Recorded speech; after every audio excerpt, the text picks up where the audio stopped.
Tanggal 6 November, hari ke-311. Bacaan Kisah Para Rasul, pasal 16 sampai pasal 18. Perjalanan misi kedua Paulus. Garis besar. Dalam pembacaan kemarin, Yohanes Markus, sepupu Barnabas dan teman seperjalanan Paulus pada perjalanan pertama, menjadi fokus perselisihan tajam antara Paulus dan Barnabas. Akibatnya, kedua misionaris veteran itu terpisah. Barnabas tinggal bersama Markus dan berlayar ke Siprus. Paulus, ditemani oleh Silas dan Timotius, melakukan perjalanan lebih dari 3.000 mil atau sekitar 4.900 km untuk merintis dan membangun gereja-gereja di Makedonia, Akhaya, dan Asia Kecil. Renungan harian. Ketidaksetujuan di dalam gereja bukanlah hal baru. Bahkan Paulus dan Barnabas mengalami perselisihan. Tetapi kita dapat belajar banyak dari cara mereka dengan bijaksana untuk menyelesaikan konflik mereka. Alasan ketidaksetujuan mereka yang tajam adalah Yohanes Markus yang telah meninggalkan tim di tengah perjalanan pertama. Barnabas, yang namanya berarti anak penghiburan, lebih mengutamakan orang yang bekerja dan ingin memberi sepupunya kesempatan kedua. Paulus di sisi lain lebih peduli pada pekerjaan, tidak ingin kehilangan momentum seperti perjalanan misinya yang pertama, di mana akan ada orang desersi lagi. Pada akhirnya, mereka berpisah untuk membentuk 2 tim Injil, bukan 1. Dampak dari perjalanan kedua Paulus didokumentasikan dengan baik di bagian hari ini. Dan kemudian dalam Kolose pasal 4 ayat 10 dan 2 Timotius 4 ayat 11, Paulus sendiri dengan hangat mencatat kontribusi Yohanes Markus bagi pelayanannya. Disatukan tidak selalu berarti memiliki pandangan yang sama. Kadang-kadang bisa berarti setuju untuk tidak setuju dalam semangat kasih dan kerendahan hati. Apakah Anda memiliki perselisihan hari ini? Ambillah langkah pertama menuju rekonsiliasi dengan meyakinkan orang lain. Saya menerima Anda apa adanya. Mari saling mendukung sewaktu kita bekerja demi kemuliaan Tuhan. Kekuatan akan melemah, tetapi kasih akan menguat, dan orang yang mengampuni terlebih dahulu akan mengalami kemenangan.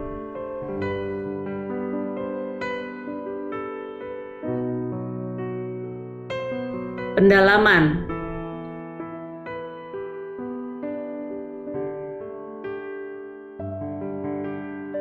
Dipanggil oleh seorang pria, ditemui oleh seorang wanita. Kisah Para Rasul 16 ayat 15. Dalam visinya, Paulus melihat seseorang dari Makedonia, Kisah Rasul 16 ayat 9, yang memohon kepadanya untuk datang ke Eropa memberitakan kabar baik. Tetapi ketika Paulus tiba di Filipi dan mencari tempat doa, perhentian pertamanya di sebuah kota biasanya adalah sinagoga lokal. Dan tampaknya dia tidak menemukan cukup banyak orang yang takut akan Allah.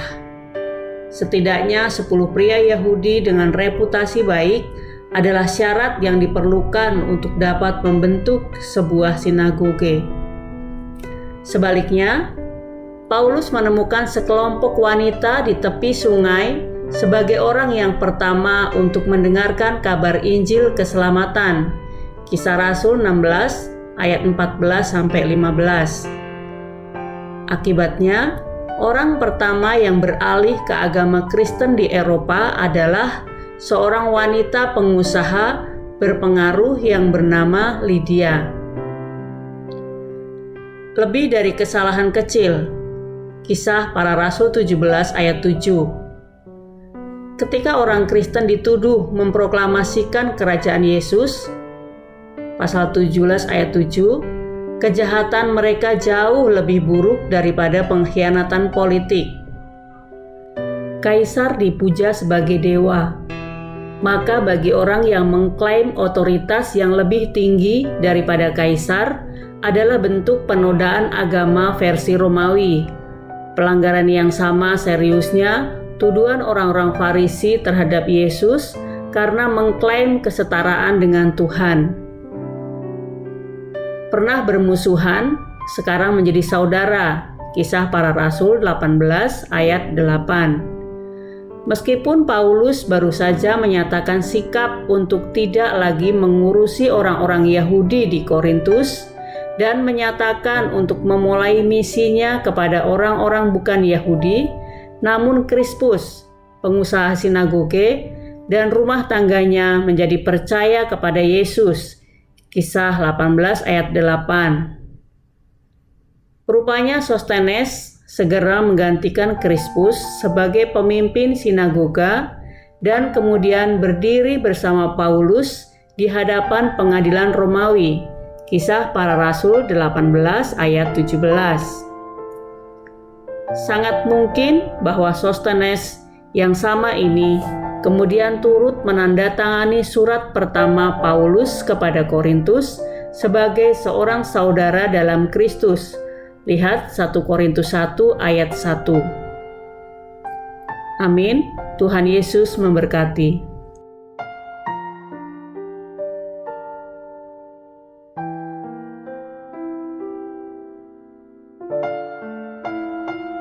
Kisah Para Rasul pasal 16. Timotius turut serta dengan Paulus. Paulus datang juga ke Derbe dan ke Listra. Di situ ada seorang murid bernama Timotius. Ibunya adalah seorang Yahudi dan telah menjadi percaya, sedangkan ayahnya seorang Yunani. Timotius ini dikenal baik oleh saudara-saudara di Listra dan di Ikonium, dan Paulus mau supaya dia menyertainya dalam perjalanan. Paulus menyuruh menyunatkan dia karena orang-orang Yahudi di daerah itu, sebab setiap orang tahu bahwa bapaknya adalah orang Yunani. Paulus menyeberang ke Makedonia. Dalam perjalanan keliling dari kota ke kota, Paulus dan Silas menyampaikan keputusan-keputusan yang diambil para rasul dan para penatua di Yerusalem dengan pesan supaya jemaat-jemaat menurutinya. Demikianlah jemaat-jemaat diteguhkan dalam iman dan makin lama makin bertambah besar jumlahnya. Mereka melintasi tanah Frigia dan tanah Galatia, karena Roh Kudus mencegah mereka untuk memberitakan Injil di Asia. Dan setibanya di Misia, mereka mencoba masuk ke daerah Bitinia, tetapi Roh Yesus tidak mengizinkan mereka. Setelah melintasi Misia, mereka sampai di Troas. Pada malam harinya, tampaklah oleh Paulus suatu penglihatan. Ada seorang Makedonia berdiri di situ dan berseru kepadanya, katanya, "Menyeberanglah kemari dan tolonglah kami." Setelah Paulus melihat penglihatan itu, segeralah kami mencari kesempatan untuk berangkat ke Makedonia, karena dari penglihatan itu kami menarik kesimpulan bahwa Allah telah memanggil kami untuk memberitakan Injil kepada orang-orang di sana. Lalu kami bertolak dari Troas dan langsung berlayar ke Samotrake, dan keesokan harinya tibalah kami di Neapolis. Dari situ kami ke Filipi, kota pertama di bagian Makedonia ini, suatu kota perantauan orang Roma. Di kota itu kami tinggal beberapa hari. Paulus di Filipi.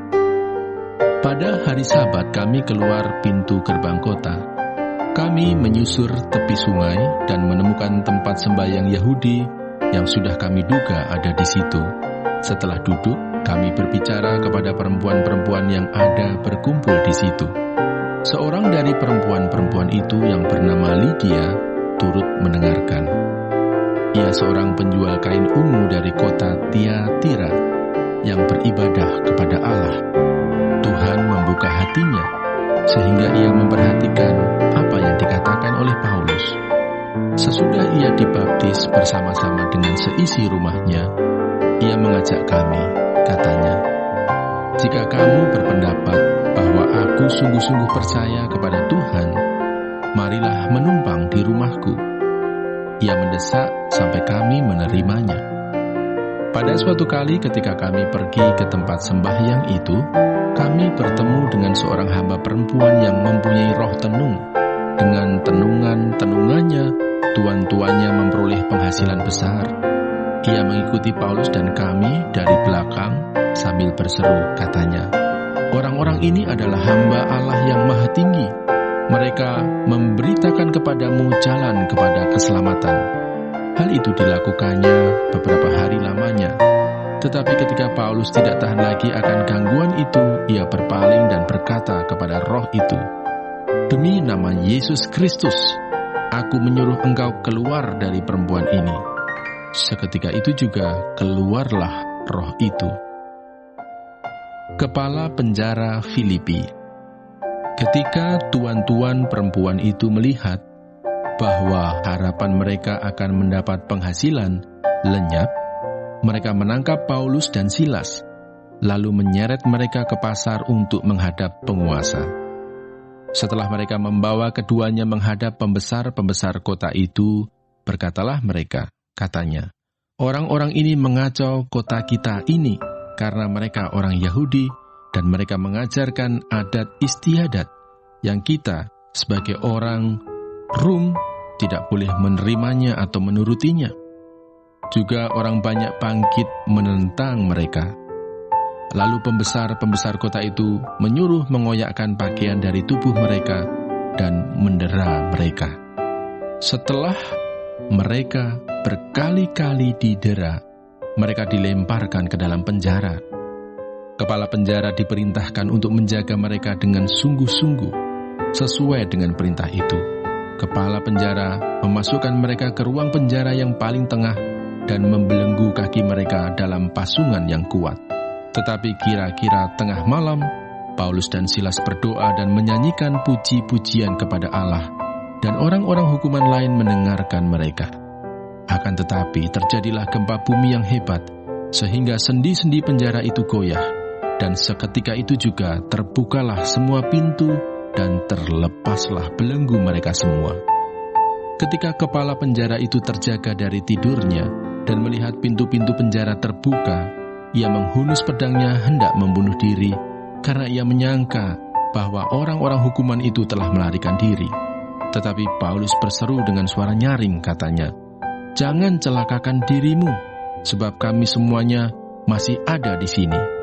Kepala penjara itu menyuruh membawa suluh, lalu berlari masuk, dan dengan gemetar tersungkurlah ia di depan Paulus dan Silas. Ia mengantar mereka keluar sambil berkata, "Tuan-tuan, apakah yang harus aku perbuat supaya aku selamat?" Jawab mereka, "Percayalah kepada Tuhan Yesus Kristus dan engkau akan selamat, engkau dan seisi rumahmu." Lalu mereka memberitakan firman Tuhan kepadanya dan kepada semua orang yang ada di rumahnya. Pada jam itu juga kepala penjara itu membawa mereka dan membasuh bilur mereka. Seketika itu juga ia dan keluarganya memberi diri dibaptis. Lalu ia membawa mereka ke rumahnya dan menghidangkan makanan kepada mereka. Dan ia sangat bergembira bahwa ia dan seisi rumahnya telah menjadi percaya kepada Allah. Setelah hari siang, pembesar-pembesar kota menyuruh pejabat-pejabat kota pergi kepada kepala penjara dengan pesan, "Lepaskanlah kedua orang itu." Kepala penjara meneruskan pesan itu kepada Paulus, katanya, "Pembesar-pembesar kota telah menyuruh melepaskan kamu. Jadi keluarlah kamu sekarang dan pergilah dengan selamat." Tetapi Paulus berkata kepada orang-orang itu, "Tanpa diadili, mereka telah mendera kami, warga negara Roma, di muka umum, lalu melemparkan kami ke dalam penjara. Sekarang mereka mau mengeluarkan kami dengan diam-diam?" tidak mungkin demikian. Biarlah mereka datang sendiri dan membawa kami keluar." Pejabat-pejabat itu menyampaikan perkataan itu kepada pembesar-pembesar kota. Ketika mereka mendengar bahwa Paulus dan Silas adalah orang Rom, maka takutlah mereka. Mereka datang minta maaf, lalu membawa kedua rasul itu keluar dan memohon supaya mereka meninggalkan kota itu. Lalu mereka meninggalkan penjara itu dan pergi ke rumah Lydia. Dan setelah bertemu dengan saudara-saudara di situ dan menghiburkan mereka, berangkatlah kedua rasul itu. Kisah Para Rasul pasal 17. Keributan di Tesalonika. Paulus dan Silas mengambil jalan melalui Amfipolis dan Apolonia dan tiba di Tesalonika. Di situ ada sebuah rumah ibadat orang Yahudi. Seperti biasa, Paulus masuk ke rumah ibadat itu. 3 hari Sabat berturut-turut, ia membicarakan dengan mereka bagian-bagian dari kitab suci. Ia menerangkannya kepada mereka dan menunjukkan bahwa Mesias harus menderita dan bangkit dari antara orang mati. Lalu ia berkata, "Inilah Mesias, yaitu Yesus yang kuberitakan kepadamu." Beberapa orang dari mereka menjadi yakin dan menggabungkan diri dengan Paulus dan Silas, dan juga sejumlah besar orang Yunani yang takut kepada Allah, dan tidak sedikit perempuan-perempuan terkemuka. Tetapi orang-orang Yahudi menjadi iri hati, dan dengan dibantu oleh beberapa penjahat dari antara petualang-petualang di pasar, mereka mengadakan keributan dan mengacau kota itu. Mereka menyerbu rumah Yason dengan maksud untuk menghadapkan Paulus dan Silas kepada sidang rakyat. Tetapi ketika mereka tidak menemukan keduanya, mereka menyeret Yason dan beberapa saudara ke hadapan pembesar-pembesar kota sambil berteriak, katanya, "Orang-orang yang mengacaukan seluruh dunia telah datang juga kemari." Dan Yason menerima mereka menumpang di rumahnya. Mereka semua bertindak melawan ketetapan-ketetapan Kaisar dengan mengatakan bahwa ada seorang raja lain, yaitu Yesus. Ketika orang banyak dan pembesar-pembesar kota mendengar semuanya itu, mereka menjadi gelisah. Tetapi setelah mereka mendapat jaminan dari Yason dan dari saudara-saudara lain, mereka pun dilepaskan. Paulus dan Silas di Berea. Tetapi pada malam itu juga, segera saudara-saudara di situ menyuruh Paulus dan Silas berangkat ke Berea. Setibanya di situ, pergilah mereka ke rumah ibadat orang Yahudi. Orang-orang Yahudi di kota itu lebih baik hatinya daripada orang-orang Yahudi di Tesalonika, karena mereka menerima firman itu dengan segala kerelaan hati, dan setiap hari mereka menyelidiki kitab suci untuk mengetahui apakah semuanya itu benar demikian. Banyak di antara mereka yang menjadi percaya, juga tidak sedikit di antara perempuan-perempuan terkemuka dan laki-laki Yunani.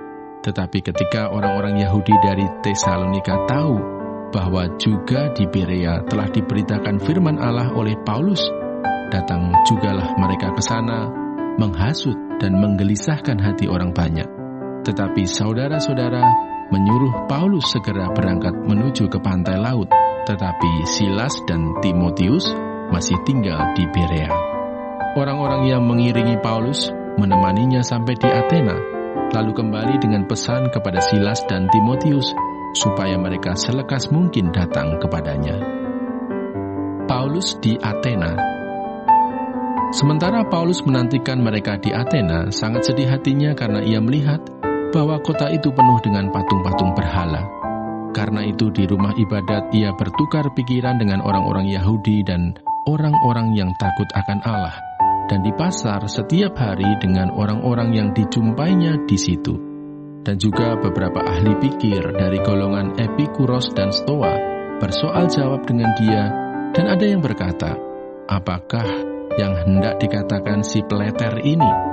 Tetapi yang lain berkata, "Rupa-rupanya ia adalah pemberita ajaran dewa-dewa asing, sebab ia memberitakan Injil tentang Yesus dan tentang kebangkitannya."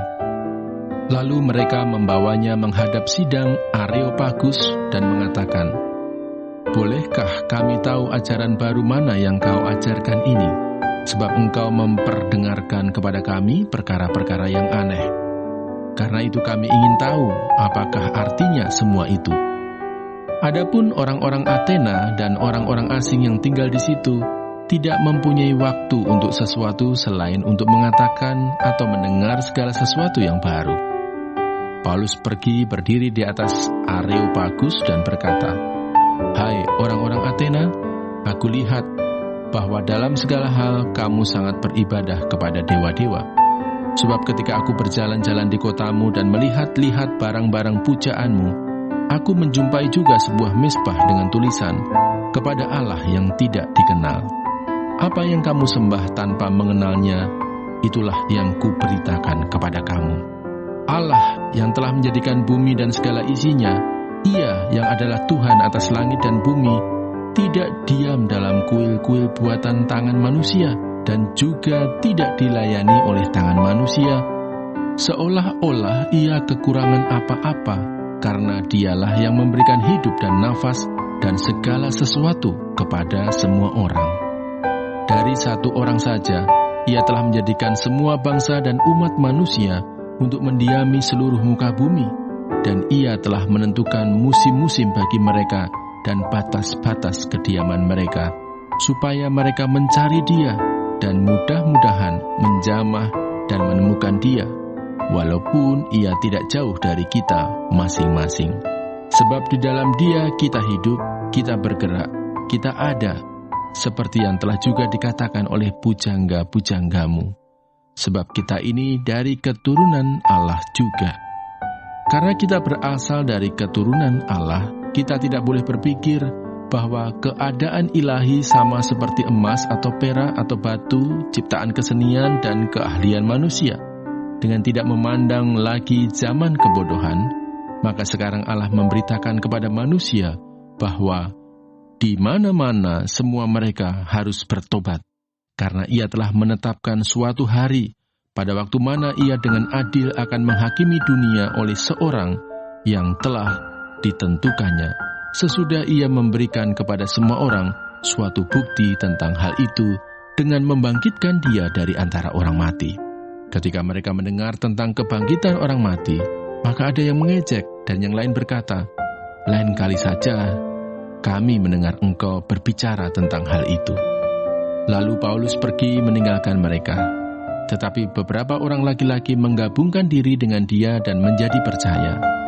Di antaranya juga Dionisius, anggota majelis Areopagus, dan seorang perempuan bernama Damaris, dan juga orang-orang lain bersama-sama dengan mereka. Kisah Para Rasul pasal 18. Paulus di Korintus. Kemudian Paulus meninggalkan Athena, lalu pergi ke Korintus.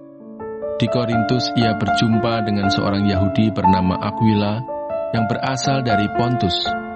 Ia baru datang dari Italia dengan Priscilla istrinya, karena Kaisar Claudius telah memerintahkan supaya semua orang Yahudi meninggalkan Roma.